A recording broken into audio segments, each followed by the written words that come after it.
بسم اللہ الرحمن الرحیم۔ آج کیا وجہ ہے کہ ہمارے بچوں کا ایمان کمزور ہوتا چلا جا رہا ہے؟ آج کیا وجہ ہے کہ ہمارے گھروں میں حافظ قرآن نہیں پیدا ہو رہے ہیں؟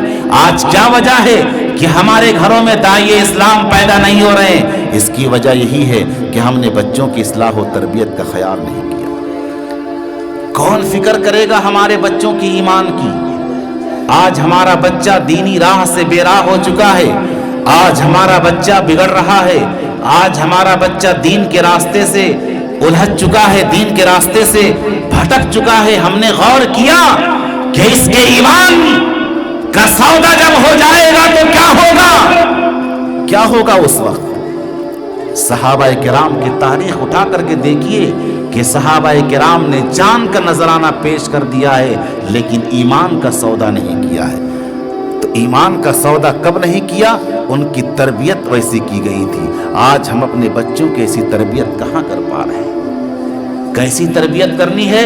حضرت حذیفہ سہمی رضی اللہ تعالی عنہ کے ماں باپ نے کیسی تربیت کی تھی کہ جب وہ گرفتار ہو کر کے آتے ہیں بادشاہ کے دربار میں تو بادشاہ نے کہا کہ حذیفہ تو ایمان سے پھر جا، اسلام سے پھر جا، قرآن سے پھر جا، میں تجھے اپنی بیٹی تیرے حوالے کر دوں گا۔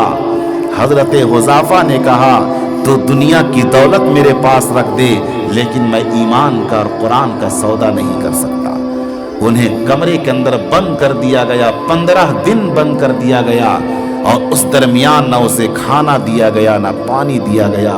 اسی حالت میں وہ پریشان رہے اور بادشاہ نے یہ سوچا کہ مر گیا ہوگا، لیکن جب دروازہ کھولا گیا تو دیکھا گیا پہلے سے زیادہ چہرہ تر و تازہ نظر آ رہا ہے۔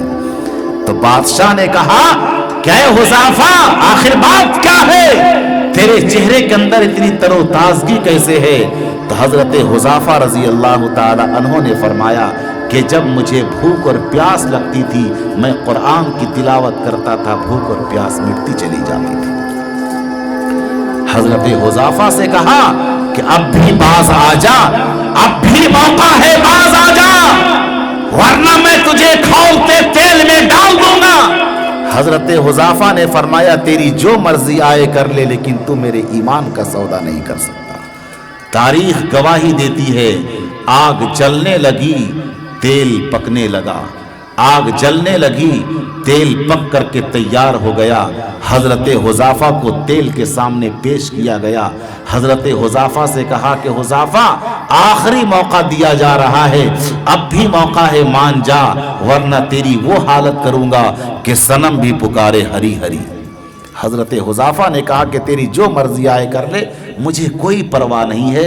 روایت کے اندر آتا ہے کہ حضرت حذیفہ کو کھولتے تیل میں ڈال دیا گیا، کھولتے تیل میں ڈال دیا گیا۔ پورا مجمع یہ منظر دیکھنے کو بے قرار ہے، سارے لوگ اس مجمع کو دیکھ رہے ہیں اور دشمن یہ سوچ رہا ہے، بادشاہ یہ سمجھ رہا تھا کہ حذیفہ تو تیل میں پک گیا ہوگا۔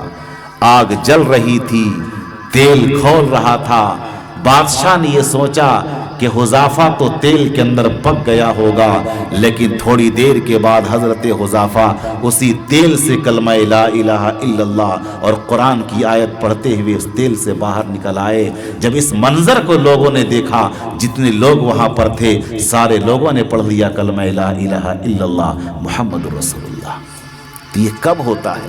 جب ماں باپ اپنے بچوں کی ایمان پر محنت کرتے ہیں، جب ماں باپ اپنے بچوں کو بنانے کی فکر کرتے ہیں، تو ہم اپنے بچوں کی اصلاح و تربیت کا خاص خیال رکھیں، اپنے بچوں کی اصلاح و تربیت